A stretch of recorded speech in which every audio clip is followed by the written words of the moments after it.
Victoire de la part des Portugais en finale de Ligue des Nations, au tir au but. Match très animé, très intéressant. On débriefe ça tout de suite. C'est parti, allons-y. Donc l'Espagne qui s'incline malheureusement face au Portugal. Lamine Yamal qui malheureusement perd cette Ligue des Nations. Match très compliqué. On va revenir sur son match. CR7 par contre, le tonton qui a, même s'il a 1000 ans, il continue toujours à remporter des trophées. Il a aussi marqué son but en finale. Match intéressant. On en parlera aussi de son match. C'était quand même de manière générale un match très équilibré. C'était un match très équilibré et très beau à voir. C'était vraiment un match très beau à voir. On a eu 4 buts. Ça se rendait les coups. La possession, ou bien les phases de possession étaient un peu partagées. Tantôt c'était le Portugal, tantôt c'était l'Espagne. On va revenir dessus aussi. C'était quand même globalement un match vraiment très beau à voir. Penchons-nous un peu sur la performance collective de l'Espagne. Déjà, l'Espagne, je suis quand même un peu déçu de leur match. Vraiment, ça manquait quand même de maîtrise au milieu de terrain. À chaque fois que les Portugais essayaient de venir chercher très haut les Espagnols, ils étaient quand même en difficulté. Pour ressortir les ballons. C'était assez dur. De ressortir les ballons par moment pour vraiment que, on va dire, l'Espagne existe. Il a fallu que le Portugal recule un peu plus. Sinon, lorsque les Portugais venaient chercher très haut, c'était assez compliqué. Côté Espagne. Ouais, au milieu de terrain, ils n'ont pas forcément fait leur meilleur match. Ils n'ont même pas fait un bon match en vrai de vrai selon moi. Ils font pas leur meilleur match. Ouais, Pedri a joué 10 encore une fois. Luis de la Fuente qui ne retient pas les leçons. Luis de la Fuente qui, nous avons tous vu Pedri évoluer en tant que 10 pendant... Oh, pardon, je m'y perds carrément. Oh, on avait Pedri évoluer en tant que 8 ou en tant que meneur de jeu reculé pendant 10 mois. Mais Fuente qui s'entête à le mettre 10, ok, pourquoi pas. Il fait un bon match cependant. Je reviendrai encore sur sa performance, mais collectivement parlant, ouais, c'est quand même ça, manquer de maîtrise au milieu de terrain, je trouve. Ils ont fait un meilleur job contre la France, selon moi. Bah ouais, forcément, quand tu mènes 5-1 au bout de la 70e, c'est que t'as fait un gros match. Ouais, c'est que t'as quand même fait un gros match. Ils ont fait un meilleur match face à la France, par contre.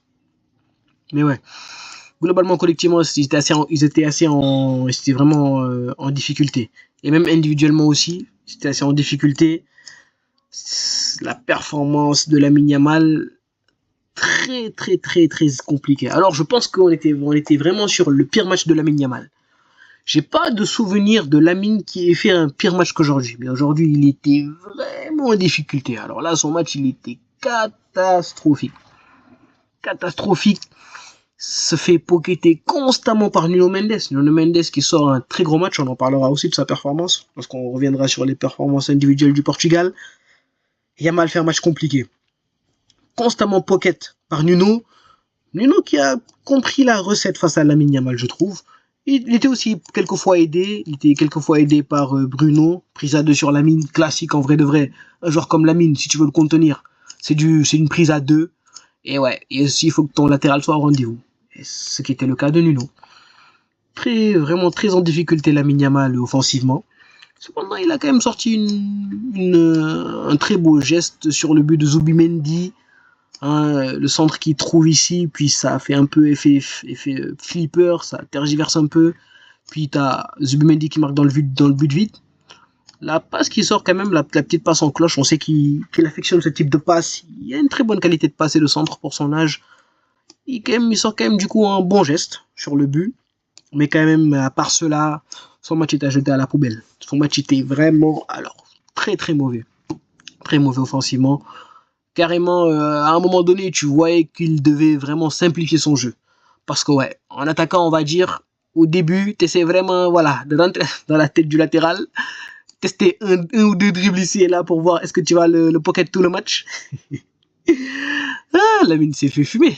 Lamine, C'est plutôt Nuno qui l'a pocket pas dans les premières minutes. Et après là, il s'est dit, ok, je me tiens à carreau. Là, je suis face à un tigre, frère. Allez, on va se tenir à carreau. Et il s'est tenu à carreau. Parce qu'à un moment donné, ouais, il devait vraiment simplifier son jeu. Jeu beaucoup plus simple. Il n'a pas tenté beaucoup de dribbles du coup, de ce côté-là. Ouais, performance très compliquée. Mais c'est pas grave quand même. Je pense qu'à 17 ans, heureusement qu'il sort des contre-performances. Parce que sinon, si à 17 ans, il sortait que des bons matchs, on se poserait des questions. On se dirait, où va le gosse, quoi. Donc, ouais, c'est pas trop mal. Même si la performance est très mauvaise, mais c'est pas trop mal. Je pense qu'il peut se relever de cela. Match compliqué. Nico Williams aussi fait un match neutre. Oyarzabal, j'ai beaucoup aimé son match. Vraiment, il a fait un très bon travail de pivot aujourd'hui. Il marque un excellent but. Vraiment, tout en touché. Belle passe de Pedri. Pedri qui le trouve dans la profondeur, entre les deux défenseurs. Oyarzabal, sorti de Costa. Oyarzabal qui a la lucidité, voilà, de mettre une petite balle rasante comme ça, pied droit. Côté opposé. Rien à dire, imparable. Diogo Costa est battu. Fait vraiment un très gros match en tant que pivot, parce qu'aujourd'hui il a fait vraiment un gros match de pivot, même s'il a marqué aussi, mais ouais, overall c'est quand même un pivot, c'est beaucoup plus un pivot. Oyarzabal on sait, et il a fait un très gros match de pivot aujourd'hui. Il n'hésitait pas à descendre encore, décrocher, dézoner ici au milieu de terrain pour aider les milieux, dézoner au milieu de terrain, oui, pour aider les milieux de terrain. N'hésitez pas à le faire. Bon match de sa part. Fabien Ruiz, ok, son match était pas mal. Aujourd'hui, c'était beaucoup plus à Fabien Ruiz d'être ce régista, d'être le meneur de jeu reculé, ok, pourquoi pas. Il le fait du côté du Paris Saint-Germain. Mais ouais, en vrai, que tu aies Pedri et Ruiz sur le terrain, je trouve pas vraiment l'intérêt. Étant donné que les deux, c'est à peu près le même registre. Les deux sont des régistas, des meneurs de jeu reculés. Ouais, ça n'a pas vraiment de sens. Et du coup, si tu mets les deux sur le terrain et que tu mets Pedri en attaque, en 10, en milieu offensif central, ouais, tu perds un peu de l'efficacité de Pedri, parce que Pedri, c'est pas vraiment un 10. Pedri n'est pas vraiment un 10. Mais ouais, ok. Fabien Ruiz fait un match pas mal. Donc c'était à lui d'organiser le jeu, il fait un match pas mal quand même. Pedri, son match était pas mal. Je dirais même que son match était bon. Même s'il a joué 10, encore une fois. Luis de la Fuente qui veut nous torturer décidément. C'est vraiment une torture. Alors je rigole zéro quand je dis que c'est une torture de voir Pedri jouer 10. No cap. Vraiment, c'est une torture. C'est vraiment une torture. Vous demandez aux Barcelonais, c'est une torture. Parce que nous, on voit Pedri constamment en 8, en meneur de jeu reculé, on le voit 10 aujourd'hui. Il est fantomatique. Il touche même pas de ballon au milieu de terrain. On va voir Pedri toucher le ballon ici. En face de relance ici, où voilà, tu as les 300 trop là, tout le monde est en attaque, et voilà, et tout le monde se projette, et voilà, et là tu as ton Pedri qui est là, qui a le ballon, qui travaille avec Fabien Ruiz. C'est ça qu'on veut voir, et c'est ça qui marche, honnêtement, parce qu'on sait que Pedri est très à l'aise dans ce registre-là, l'un des meilleurs régistas, avec Vitinha. Les deux, c'est vraiment les meilleurs quand même que je vois à ce poste. Donc ouais, c'est vraiment un supplice quand tu le vois pas évoluer dans ce registre. C'est vraiment une torture. Mais il fait, cela dit, un match pas mal. Il fait un match pas mal. Celui qui fait la passe D. Très belle passe. Très beau ballon qu'il glisse à Oyarzabal. Vraiment, ouais, entre les deux défenseurs, rien à dire. Voilà, et t'as Oyarzabal qui n'a plus qu'à finir le ballon, pardon, et ouais. Très belle passe de la part de Pedri. Fait un match relativement pas mal. Mais bon, encore une fois, c'est pas son poste. Il est fantomatique. Et voir Pedri ne pas toucher les ballons, c'est vraiment, ça me traumatise. Ça me traumatise honnêtement, quoi. Donnez-moi, au moins, accordez-le-moi. Zubimendi fait un match pas mal. Il se projette sur le but. Il se projette même, je pense aussi même sur le deuxième but, il s'est projeté. Ok, lorsqu'il s'est projeté, il a fait quand même relativement mal. C'est pas forcément son rôle, mais c'est plus le MDC de l'équipe, celui qui va faire un peu le sale boulot, mais ouais, il s'est bien projeté, un match pas mal. Nico Williams, bon, on a parlé de son match relativement neutre. Kukurea, match pas mal. Dino Hussein, très gros match. Le Normand, match pas mal. Mingueza et Lamine Yamal, même chose. Les deux ont fait un match très compliqué. Vraiment, ce côté droit, il a été très très éteint. Vraiment très éteint par Nuno. Parce que, ok, Mingueza déjà sur le but de Nuno, il est assez fautif selon moi. Il est vraiment fautif parce que t'as Lamine Yamal qui défend ici sur Nuno.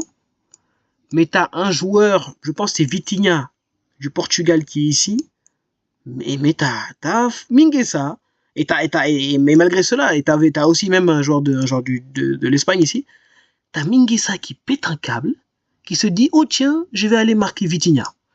Et il laisse un boulevard, il laisse tout ce boulevard pour Nuno. Il laisse tout ce boulevard pour Nuno. Du coup, voilà, Nuno, il a plus qu'à... Ok, non, pardon, je m'excuse, c'est pas le but de Nuno, c'est le but de CR7. Je m'excuse, c'est le but de CR7. Il n'a plus qu'à prendre de vitesse Lamine. Lamine même est battu parce que Lamine, ok, il se fait prendre de vitesse, il regarde derrière lui, il voit que Mingueza n'est même pas là. Il lève la main en mode, qu'est-ce que tu fais, frérot? Grosse erreur, selon moi, sur le but de CR7. Nuno, il vient, il centre, CR7 marque. Il est quand même fautif, selon moi, sur le but. Mingueza, il fait un match vraiment compliqué, déjà défensivement. Et offensivement aussi, même chose. Il n'est pas forcément venu aider Lamine Yamal. Lamine Yamal qui était vraiment seul au monde face à Nuno, face à Bruno. Et ouais, c'est très dommage parce qu'on sait que Yamal, si tu veux vraiment le mettre en lumière, notamment on l'a vu côté Barça avec Koundé et Garcia, il faut qu'il y ait le latéral qui n'hésite pas à se projeter, qui n'hésite pas, par exemple, de faire des appels extérieurs pour que Lamine vienne intérieur, pour aspirer le défenseur, ou même que par exemple Lamine parte extérieur et que le défenseur latéral droit fasse l'appel intérieur pour que Lamine lui glisse le ballon. On l'a vu constamment avec le Barça cette saison. On sait que Lamine Yamal, ouais, il faut vraiment l'aider quand même pour le mettre en lumière. Même si il est capable d'exploit individuel, il est capable de taffer sur ce côté tout seul. Mais bon, quand t'as un Nuno Mendes au top de son art en plus, c'est compliqué. C'est compliqué, ouais, dommage, il n'a pas vraiment beaucoup aidé Mingueza à côté droit. Match mauvais. J'ai aussi beaucoup aimé la rentrée de Pedri, pardon, la rentrée d'Isco, je veux dire. Isco qui est rentré à la place de Pedri, du coup. Il a fait vraiment un meilleur boulot de 10 que Pedri. Isco qui n'hésitait pas, par exemple, à dézonner pour organiser le jeu. Du côté de Betis Séville, c'est un habitué de ce travail d'organisation. D'autant plus qu'à un moment donné, Ruiz était sorti. Donc c'était un peu à lui aussi d'organiser le jeu. Je pense que Merino était rentré à sa place. Ouais, c'était son rôle d'organiser le jeu. Il l'a très bien fait. Très bien fait. De toute façon, lui, techniquement parlant, c'est très fort. On sait qu'il est très à l'aise, ballon au pied. Il peut déclencher les dribbles quasiment à n'importe quel endroit. Ouais, peut se sortir d'un pressing, vision de jeu, qualité de passe. Très gros match de sa part au milieu de terrain. Et même en termes de projection aussi, il y a un moment où ouais, il se projette, il reçoit le ballon ici. Il déclenche un magnifique tir pied droit. Je la voyais au fond. Bel arrêt de Diogo Costa. J'ai beaucoup aimé le match de la rentrée d'Isco du coup. Côté Portugal, alors j'ai beaucoup plus aimé leur performance. Même si elle n'était pas parfaite, forcément. Il y a eu beaucoup de pertes de balles côté Portugal. Mais j'ai vraiment beaucoup plus aimé leur performance. Déjà au milieu de terrain, en termes d'utilisation du ballon. En termes de contrôle, je les ai trouvés beaucoup plus sereins, beaucoup plus efficaces dans l'usage du ballon par rapport à l'Espagne. Ah, de toute façon, quand t'as Vitinha et Bruno Fernandes, que demande le peuple, c'est forcément masterclass. Deux milieux qui ont une très grosse qualité. J'ai vraiment beaucoup aimé leur match quand même. J'ai beaucoup aimé leur match. Victoire méritée selon moi, comme je l'ai dit au début. Ils méritent leur victoire. Ils sortent une top performance face à l'Espagne.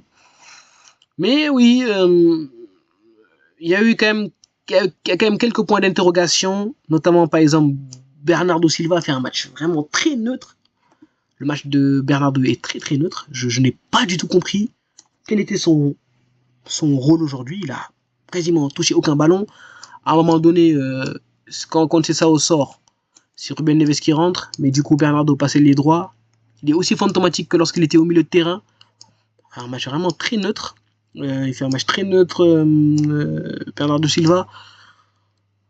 Joao Neves, par contre, ok, il fait un match compliqué, mais c'est pas son poste. C'est pas son poste. Joao Neves, c'est pas un latéral droit. À un moment donné, c'est pas parce que Pep l'a fait avec Matheus Nunes et Ancelotti l'a fait avec Valverde que ça y est, tout le monde s'y met. Oh, faut arrêter. C'est vraiment, il n'y a que Valverde qui peut être bon à ce poste. Et même quand on regarde les performances de Matheus Nunes, c'est la même chose. C'est compliqué. C'est pas des latéraux droits de formation. Ce sont des milieux de terrain. Donc faire un match assez compliqué quand même. Match est bon. On peut lui trouver aussi une circonstance atténuante. C'est pas son poste. Mais ouais.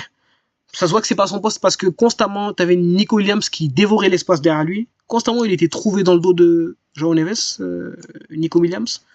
Donc, attention. Bon, en réalité, c'est pas vraiment son poste. Mais ouais, vraiment, constamment, il partait dans le dos de Nico Williams, partait dans le dos de João Neves. Mais ouais, c'est pas son poste. On peut lui trouver une circonstance atténuante. Ok, Pedro Neto, performance neutre. Je sais pas du tout quoi penser de son match. Conceição aussi, bon, il a été sorti au bout de la 45e, malheureusement, j'aurais bien aimé voir un peu plus parce que, ouais, avec son rôle, il s'est déstabilisé une défense, ça aurait été vraiment intéressant de le faire continuer au moins jusqu'à la 90e minute. Bon, du coup, c'est Neves qui est rentré en cours de match à sa place pour que Bernardo passe côté droit. Bon, on a fait un match neutre, il n'a pas vraiment touché beaucoup de ballons forcément de son côté droit. CR7, j'ai vraiment bien aimé sa performance. Alors CR7, bon, à son âge avancé, il a presque 40 ans, je pense qu'il a même 40 ans, on ne peut pas lui demander d'être bon dans le jeu. Parce que dans le jeu, oui, il a été assez mauvais. Dans le jeu, il a été assez mauvais en tant que pivot, il a été très mauvais. Beaucoup de fois, il perdait des ballons. Mais à son âge, il ne peut pas jouer ce rôle. Il ne peut pas jouer ce rôle-là. C'est compliqué pour lui. Donc, ouais, en tant que pivot ou dans le contenu, il a fait un match assez compliqué. Mais à son âge, honnêtement, tu ne peux pas espérer plus, quoi, honnêtement. Tu ne peux pas espérer plus.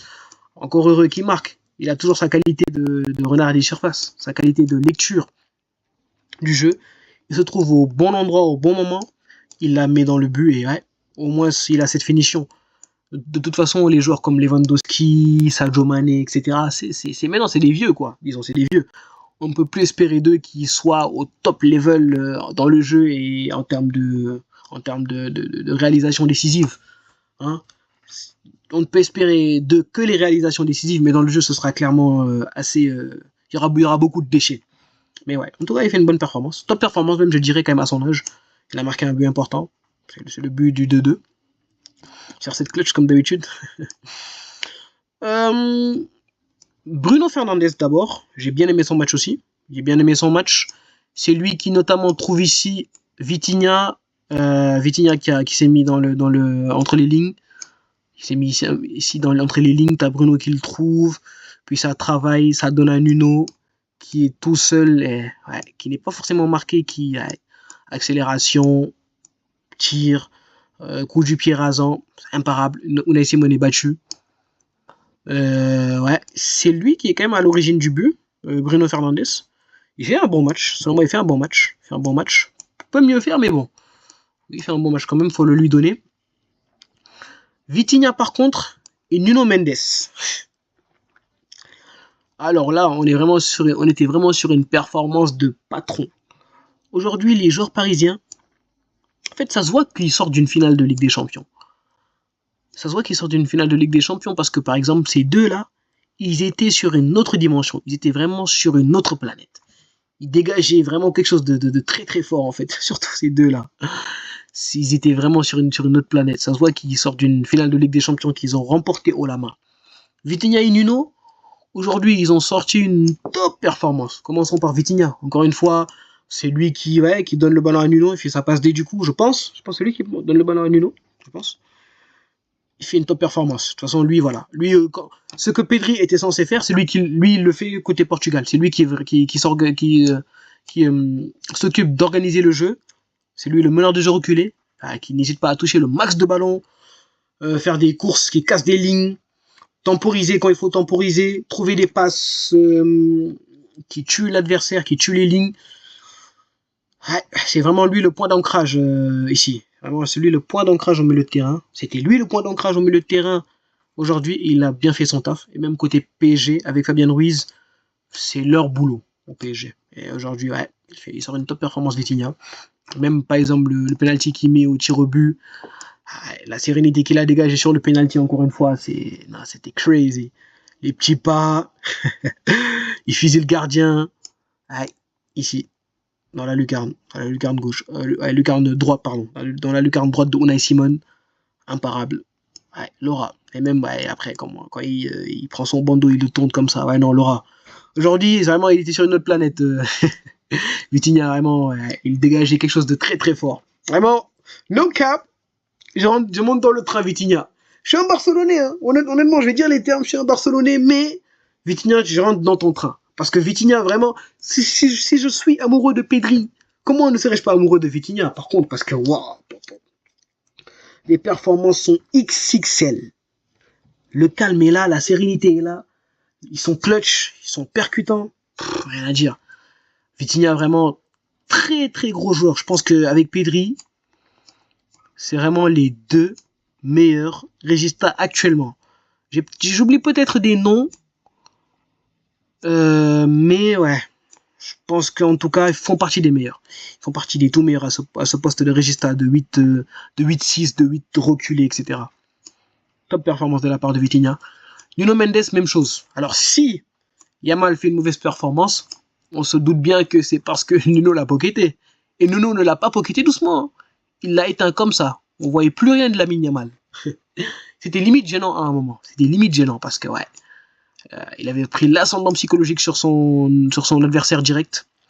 Il a vraiment pocketé Yamal d'une force, une force très très forte en fait. Force très très forte. Limite, j'y arrive même plus à parler tellement c'était intense. Très gros match défensif. Pocket Lamine Yamal, meilleur ailier droit au monde, meilleur joueur au monde aussi selon certains. Il a pocket aujourd'hui. Offensivement aussi, il est à l'origine des 2 buts du Portugal. Le but qu'il marque ici, poussée de balle, accélération, coup du pied, côté opposé, imparable pour Unai Simon malheureusement. Et même sur le but de CR7 aussi, ouais, c'est lui qui prend de vitesse Lamine Yamal, il profite de l'erreur de Mingueza. Et ouais, le centre, et t'as le tonton CR7 qui est à la retombée du centre, qui met le ballon. Finition de CR7. Ouais. Très gros match offensif et défensif. Selon moi, l'homme du match. L'homme du match, ouais, bon, on peut mettre Vitinha ou Nuno. Homme du match, ça dépend, mais bon. En tout cas, Nuno a été décisif. Nuno a été décisif vraiment sur quasiment tous les buts, sur les 2 buts. Et il fait un très gros travail sur Lamine Yamal. Il pocket Lamine Yamal, il te l'éteint. Très gros match de sa part. Très gros match de sa part. J'ai bien aimé le match aussi de Ruben Dias, notamment par exemple lorsque tu as Nico Williams qui part dans le dos de Joao Neves. Il arrive à faire le retour défensif et à obtenir la sortie de but. Il fait un bon match. Ruben Dias aussi, match à souligner. Aussi, j'ai quand même beaucoup aimé la rentrée de, côté Portugal, de Leao. Leao qui a joué à la place de Pedro Neto. Ouais, son entrée a été très très importante parce que il déstabilisait par moment ce côté gauche. Ce côté gauche là, il est déstabilisé par moment, prise de vitesse, etc. On sait que Leao, ouais, c'est un peu compliqué parce qu'il est très inconstant. Top performance, mauvaise performance, top performance, mauvaise performance. Il alterne entre les tops et les flops. Mais quand il décide de faire une top performance, il ne le fait pas à moitié. Lui, de toute façon, c'est tout ou rien. C'est pas entre les deux, quoi. C'est à chaque fois tout ou rien. J'ai beaucoup aimé sa rentrée aujourd'hui. Vraiment fait mal du côté gauche. Donc, de toute façon, on sait qu'il est très puissant. Puissant, rapide, qualité de frappe. Peut dribbler aussi. Très à l'aise, ballon au pied. Ouais. Et étant donné qu'il est puissant, ça fait vraiment très très mal. Donc, j'ai beaucoup aimé sa rentrée. Je comprends même pas pourquoi il n'a pas été titularisé. Surtout vu le match neutre de Pedro Neto. Je comprends pas pourquoi il n'a pas été titularisé ici, mais bon. Et ouais, quand même attention aux pertes de balles. Attention aux pertes de balles parce que je pense que la plupart des occasions que se sont procurées l'Espagne proviennent de pertes de balles assez stupides du Portugal. Ça provient de pertes de balles assez stupides du Portugal, donc attention quand même aux pertes de balles, attention aux pertes de balles stupides, surtout dans les zones dangereuses. Par contre, j'aimerais aussi mentionner le fait que Nuno Mendes, Vitinha, Bruno, Yamal aussi, Pedri qui est sorti. Ok, ouais. Ces joueurs-là ont eu trop de minutes. Normalement, c'est une Ligue des Nations. C'est pas vraiment une compétition qui compte vraiment. Ok, c'est un trophée de prix. Un trophée reste un trophée, mais c'est pas un trophée non plus si important. Donc, Nuno qui joue 120 minutes, Vitinha qui joue 120 minutes, ça se ressentait à la fin. Bruno qui joue 120 minutes, ça se ressentait à la fin. Yamal qui joue 105 minutes, mais malheureusement, ces 4 personnes-là sont des tauliers et des titulaires dans leur club respectif, déjà de 1. C'est pas forcément des joueurs qui sont remplaçables dans une équipe. Ils ont joué quasi toutes les minutes avec leur club. Ils ont joué l'Europe aussi, donc ils ont joué les matchs de championnat et les matchs d'Europe aussi. Ligue des Champions, Ligue Europa, Ligue des Champions. Ils ont joué une finale il n'y a pas longtemps, qu'ils ont gagné 5-0 au la main. Bruno a joué une finale aussi de Ligue Europa, qu'il a perdu malheureusement pour lui. Yamal, même chose. Hein. Bon, Yamal, ouais, lui, il a perdu des lustres. Mais ça reste un joueur qui a joué beaucoup de minutes côté Barça, à son jeune âge, qui là joue encore 105 minutes. Donc, encore une fois, attention au nombre de minutes qu'on fait jouer les joueurs. D'autant plus que ça reste une Ligue des Nations. Il faut doser sur les minutes, il faut doser. Et côté PSG, même, c'est limite assez inquiétant parce qu'il y a un mondial des clubs qui s'en vient. Alors, je sais pas si du côté des Parisiens, on va vraiment prendre ça au sérieux jusqu'à ce qu'on titularise des gars comme Fabien Ruiz, qui aussi a joué quand même beaucoup de minutes. Des gars comme Fabien Ruiz, Nuno, Vitinha et João Neves. Je sais pas s'ils vont vraiment être titulaires dans ces matchs-là. Est-ce que vraiment on va prendre au sérieux ces matchs? En tout cas, ok, ça reste une compétition. Et là, ils ont joué 120 minutes, d'autres 105, etc. Ils vont jouer un mondial des clubs dans pas longtemps. Ça fait beaucoup de matchs. En fait, la saison n'est limite pas encore finie pour certains d'entre eux. La saison n'est limite pas encore finie. Il y a le mondial des clubs qui s'en vient pour le Paris Saint-Germain. Donc attention encore une fois, attention aux minutes, parce que c'est ça qui amène les blessures. Hein. C'est ça qui amène les blessures et les grosses blessures. Quand un joueur est fatigué et qu'il se blesse, dû à la fatigue musculaire, c'est jamais des petites blessures. C'est toujours des blessures fin de saison. C'est des blessures fin de saison, ligaments croisés, etc. Encore une fois, attention. À cela. Mais sinon, ouais, victoire méritée. Il faut une top performance. Vitinha, top. Nuno Mendes, au top de son art. Vitinha, au top de son art aussi, je dois le dire. Ouais, vraiment, victoire overall méritée. Très bonne performance de la part des Portugais. C'est mérité. Le tonton CR7 qui continue à gagner des trophées malgré qu'il ait 40 ans. Le peuple est content. Donc c'était tout. C'était tout pour ce débrief. N'hésitez pas à liker la vidéo si vous avez apprécié. N'hésitez pas à communiquer avec moi en commentaire. Donnez-moi votre avis sur le match. Ce sur quoi vous êtes d'accord avec moi et pas d'accord avec moi. Voilà. La section commentaires est faite pour ça. Elle est faite pour échanger. Donc voilà, n'hésitez pas à commenter, me donner votre avis. N'hésitez pas aussi à vous abonner parce que les vidéos arrivent. Beaucoup de vidéos arrivent. On est sur le lancement de la chaîne. Je prépare une vidéo sur pas Nuno Mendes, pardon, sur Hakimi. Bon, c'est pas Hakimi non plus, mais voilà, je prépare une bonne vidéo sur Hakimi. On va étudier Hakimi un peu de plus près. Également une vidéo sur Rafinha, peut-être. Donc voilà, il y a vraiment beaucoup de vidéos qui arrivent. Pas forcément que des débriefs. Hein. Il n'y aura pas forcément que des débriefs. Il y aura aussi des analyses de joueurs. On se concentre sur un joueur spécialement, ou bien des fois on peut se concentrer sur une équipe spécialement où on analyse l'équipe, on analyse leur saison, etc. Il y aura vraiment du contenu assez diversifié. Donc n'hésitez pas à vous abonner. C'était tout pour moi. C'était Ingénierie Foot. Bye.